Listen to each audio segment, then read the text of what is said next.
कौन है जो उसको जनाब उंगली दिखा दे? कोई है तुम में कोई उंगली दिखाने वाला?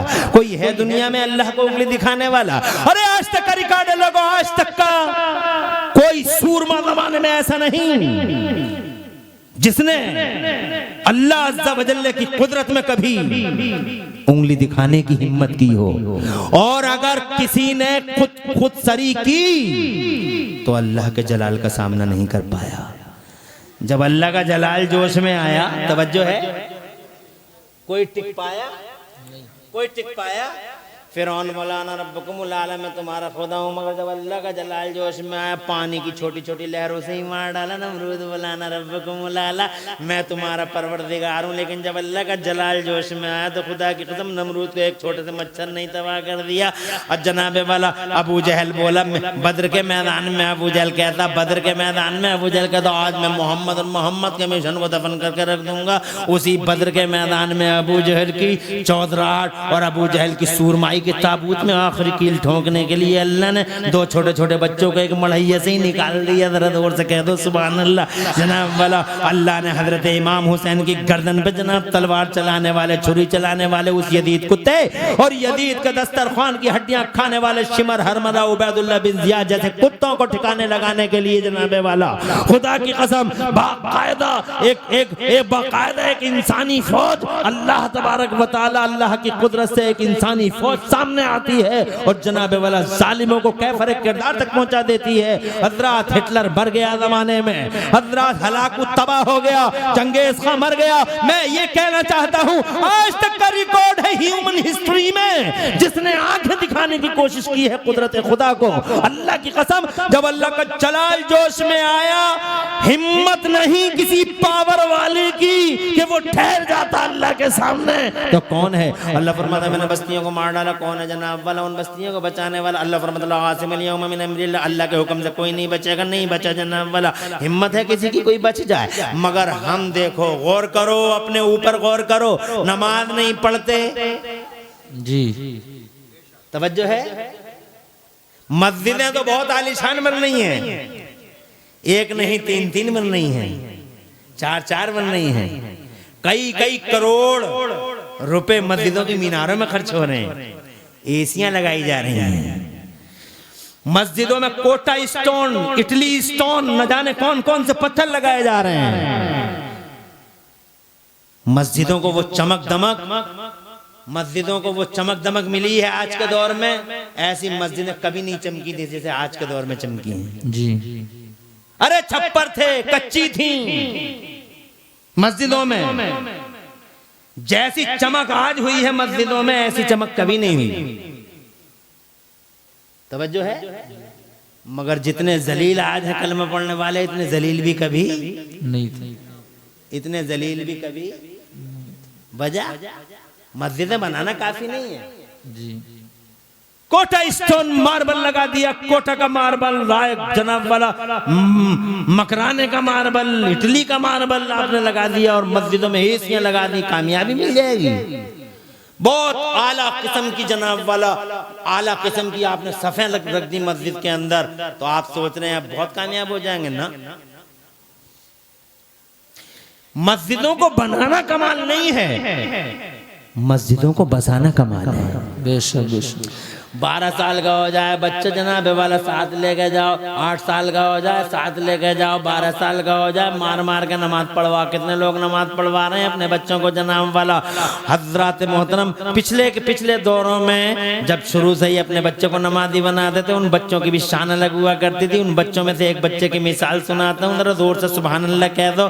तो मैं एक नौजवान जनाब नमाज पढ़ते पढ़ते पढ़ते पढ़ते नौजवान हो गया, माँ ने कभी नमाजी बना दिया। तो आज बेटे का मिजाज देखो, बेटा कहता अम्मी से अम्मी मुझे इजाजत दे दो, आज असर की नमाज पढ़ूंगा हुजूर के पीछे। सुभान अल्लाह, जोर से कहो, जोर से। तो माँ कहती है खुश नसीब है बेटा, हर रोज तो नमाज पढ़ता, 5 टाइम की नमाज है नबी के पीछे पढ़ने का अल्लाह ने तुझे खुश नसीब बनाया, पढ़ता ही है, मगर कभी इजाजत नहीं मांगी। आज इजाजत लेने की वजह तो सादतमंद माँ का सादतमंद बेटा। जब माँ अच्छा सिखाओगे, जब गेहूं बोगे तो गेहूं ही मिलेगा। मैंने आज तक खरबूजे की बेल पे तरबूज उतरते हुए नहीं देखा जी। तुमने जनाब बेरी के पेड़ पे कभी अमरूद उतरते देखे? जो बोगे जी वही काटोगे। धान लगाए हैं तो धान ही आएंगे, बाजरा नहीं आएगा। ये जो बाजरा बखेरते फिर रहे हो चारों तरफ जनाब वाला, याद रखना जनाब वाला, बाजरे पे बाजरे ही आएगा, गेहूं पे गेहूं ही आएंगे। जब अच्छा सिखाओगे तो अच्छा ही मिलेगा जनाब वाला, फिर अगर अच्छा नहीं सिखाओगे तो करोड़ों तावीज़ ले आओ। मियाँ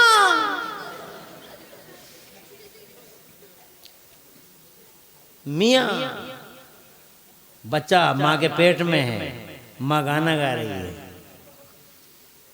तवज्जो है, माँ डांस कर रही है, माँ गानों की कॉपियां कर रही है, पूरे घर में इतराती फिर रही है। एक तो ये माँ है, एक माँ ये है कि माँ के पेट में बच्चा है तो वो कुरान पढ़ रही है, सुभान अल्लाह, हदीस पढ़ रही है। मस्जिद से जैसे ही अजान की आवाज आती खामोश हो जाती है, सारी बातें ही खत्म कर देती है, यकसर खामोश, खुद भी सुनती है, बच्चे को भी सुनवाती है। फिर जनाब वाला वो हजरत खालिद बिन वलीद का वाक़या सुनाती है, वो सलाहुद्दीन अय्यूबी का सुनाती है, वो जनाब इमाम हुसैन का सुनाती है, वो मुस्तफ़ा का सुनाती है। एक तो ये माँ, एक वो है। तवज्जो है, दोनों माओं से डॉक्टर ये कह रहा है संतरे खाओ, अंगूर खाओ, बच्चा मोटा पैदा हो गया।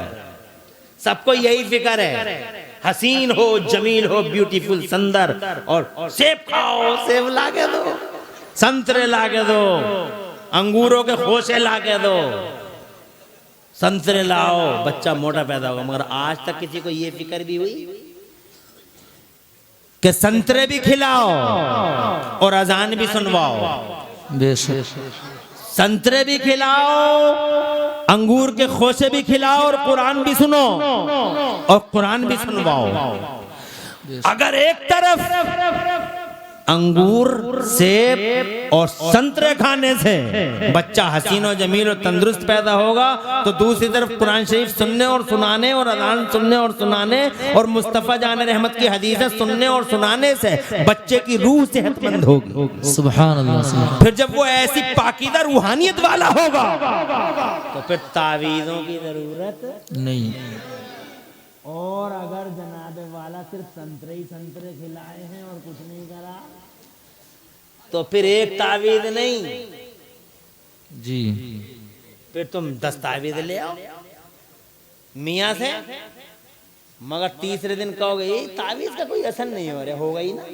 जी, 10 ले आओ, 20 ले आओ, 50 तावीज़ ले आओ मियाँ से, बल्कि मियाँ कोई जनाब वाला मेन गेट पे लटका लो तावीज़ की जगह कि ले मियाँ तुझे ही लटका दिया। फिर भी परिवर्तन नहीं आएगा। तवज्जो है, परिवर्तन तब आता है जब हम अपने बच्चे को शुरू से ही, सुभान अल्लाह, जब शुरू से ही बच्चे को अल्लाह और रसूल की तरफ मुतवज्जे करके लेके चले। बेशक बेशक। जैसे,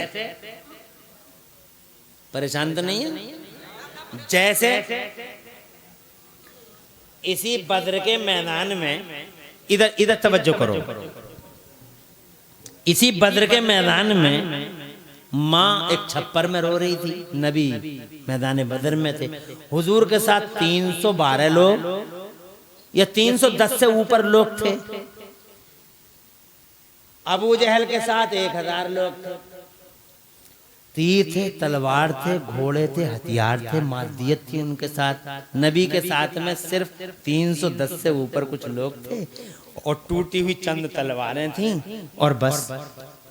अबू जहल वहां पूरे मैदान में घूमता था और अपने पेट पे हाथ मार के कहता था आज हम मैदान बदर में मोहम्मद और मोहम्मद के मिशन को दफन करके रख देंगे, और कहता था इशारे करके मुसलमानों की तरफ को कि ये जिनके पेट पीठों से मिल गए हैं और ये पिचके गालों वाले क्या कर लेंगे हमारा, इस तरीके से वो कहता था। अब देखो अल्लाह कैसी कुदरत वाला है। वहीं करीब में एक झोपड़ी थी, उस झोपड़ी में एक बूढ़ी औरत जिसके चेहरे पर 1000 झुर्रियां, 1000 झुर्रियां चेहरे पर, मगर हर झुर्री के पीछे जन्नत का मंजर। सुभान अल्लाह। रो रही थी और रोते रोते कहती थी, या अल्लाह आज पता नहीं क्या बीत रही होगी मेरे नबी पे, क्या बीत रही होगी मेरे नबी पे, अल्लाह मेरे नबी की मदद फरमा, मेरे नबी की गैब से मदद फरमा। तो जनाबे वाला जब वो रो रही थी और उसका रोना मुसलसल था, ठीक उसी टाइम में उसके 2 छोटे छोटे बच्चे, एक 11 साल का था, एक लगभग 12 साल का था, ये दोनों बच्चे मढ़ैया में नहीं झोपड़ी में एंट्री करते हैं, माँ को रोता हुआ देखते हैं। तो सब छोटा वाला बच्चा तो 11 साल का था, वो नन्हे मुन्ने हाथों से अपनी माँ के आंसू पोंछता है और आंसू पोंछ के कहता है, अम्मी रोया मत करो, तुम रोती हो तो हमारे कलेजे हिल जाते हैं, तुम रोती हो तो अम्मी रोती हो तो पूरा माहौल रोने लगता है, तुम रोया ना करो अम्मी।